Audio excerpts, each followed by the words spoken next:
The U.S. will overtake Saudi Arabia as the world's largest producer of oil by 2017. This according to the International Energy Association. It also says the U.S. will overtake Russia as the largest natural gas producer by 2015. The agency says all this will redraw the global energy map. Daniel Ryntjes reports.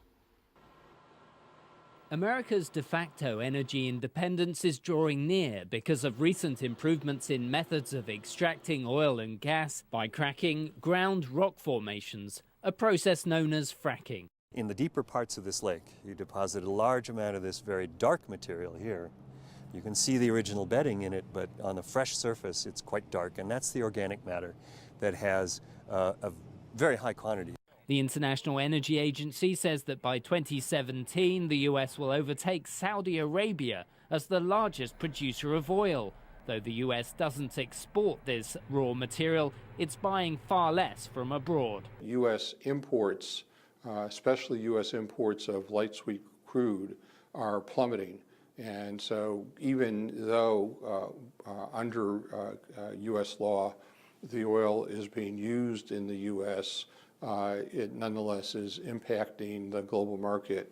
The U.S. also keeps its newly abundant supplies of natural gas to itself and is expected to overtake Russia as the largest producer by 2015, having a profound impact on the cost of producing electricity domestically. The U.S. is now the lowest cost producer of both electricity and natural gas of any major industrialized country in the world.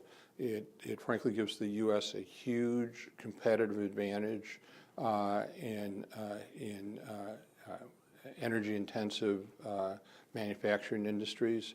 Those energy-intensive industries are likely to fiercely oppose proposals being laid out in Congress in 2013 to allow some U.S. natural gas to be liquefied and exported.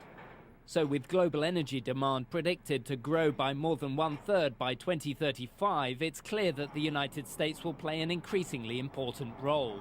But it's still very unclear whether Washington's politicians will be willing to open the energy tap to foreign buyers, a move which would go a long way to address the country's trade deficit problems with the rest of the world.